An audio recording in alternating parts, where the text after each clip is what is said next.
Welcome to the Indium booth here at IPC APEX. Delighted to be joined by Chris Nash, who's the solder paste product manager. Nice to see you again, Chris. Nice to see you, Trevor. Okay.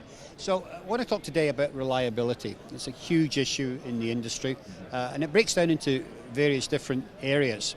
Maybe you can describe for us the main areas for reliability. Sure. I think a lot of people are concerned with thermal reliability, mechanical reliability, and electrical reliability, and different aspects within each of those realms. So if you look at the automotive market, they're going to be more concerned with the thermal and mechanical, whereas some other mobile, for instance, will be more interested in drop shock performance, so mechanical. And then everyone's really is developing a concern with electrical reliability, with lower standoff components, tighter clearances on things. They can't afford dendritic growth to occur. They can't afford leakage current to occur. So it's becoming a even more popular and more talked about concept. That's kind of driven as well by miniaturization, of course, that you don't want the leakage and the dendritic growth and that sort of thing. Absolutely. It's as we put more and more components onto the boards and they get closer and closer together, you can't have this current leakage happen between the components. So and especially with dendritic growth in cavities and under low standoff components, it's a real challenge that the industry is focused on now. So what's Indium's approach to that? What are you trying to do to mitigate this? So it's a unique flux technology. Our proprietary technologies and our fluxes were really aimed at reducing any dendritic growth underneath components and any leakage currents through the medium of the flux residue on the boards. Do you think it's becoming almost essential to, in high rail applications to be cleaning there before when you're producing the boards? So I don't think it's critical to clean. In certain applications, it may be, but our goal is to develop no clean flux residues that are as reliable as cleaning a board, or even in some cases more reliable than cleaning a board. But that being said, there's other reasons to clean. So you can clean for cosmetic reasons or conformal coating compatibility. So there's definitely reasons where you would clean, and our goal is to make it easier on our customers.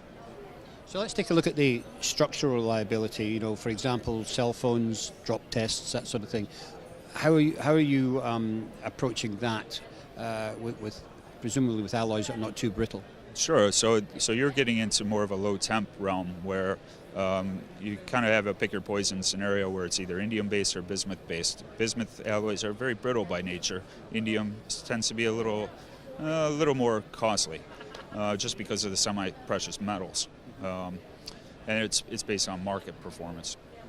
So we're developing new alloys that are high reliability with regards to drop shock performance and especially thermal cycling performance, because we can do things to mitigate the drop shock performance with corner glues or underfills, but we still need that uptick or performance improvement of thermal cycling reliability with low temp alloys. It's more similar to the SAT305 alloys that the entire industry is used to. How are you approaching the low temp alloys? I mean, what sort of compositions are you looking at? Sure, they're mostly still going to contain bismuth, although indium is still a prevalent element within the low temp.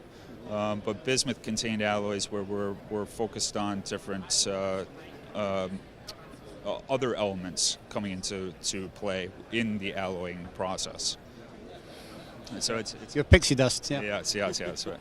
In some cases, yes. Finally, let's turn our attention to the automotive industry. That's obviously one of the huge drivers in the whole business at the moment. The amount of electronics coming into a car. Cars are not going to get any bigger, but the amount of electronics getting crammed into them is going to be increasing. Right. And I think that's especially true in the automotive realm. I think reliability is a concern there more than probably anywhere else in the industry. And 8.9 HF is really kind of the go-to material in the automotive realm right now. We have a lot of customers using it because of the electrical reliability, because of the mechanical reliability. However, the automotive realm is also looking at more reliable thermal cycling alloys as well. So we're in the process of developing new ones always, but we do have some solutions there as well, where minus 40 to 150 thermal cycling performance is required. So it's... You keep pushing that envelope. Do you think it's going to get much higher? Absolutely. I'm not sure. I think time will tell. I think, minus 40 to 150, minus 40 to 175 could be coming in the future. So we're preparing ourselves for that next jump. I think things are going to keep getting hotter as voltages increase, as the 48-volt systems come online with electric vehicles. We may see some changes there as well.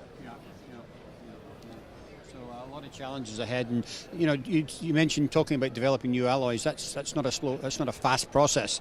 No, not at all. It's if you think about flux development, you can go in and run a printing performance study, or a head and pillow performance study, or a voiding performance study in a couple hours to an afternoon, or maybe a day in some cases. With alloy development, you're talking, 1, 2, 3, 4, 5, 6 months of thermal cycling testing, just because you can only cycle these things at a certain rate. Or drop shock performance, over and over and over, you're dropping a board. It just takes a lot more time for that type of development. So there's a lot more that goes into alloy development than there is for flux vehicle development. Chris, it's great to catch up with you and find out all the issues that are facing us, which obviously you seem to be addressing well. So thank you for joining us today. Okay, thank you very much, Trevor.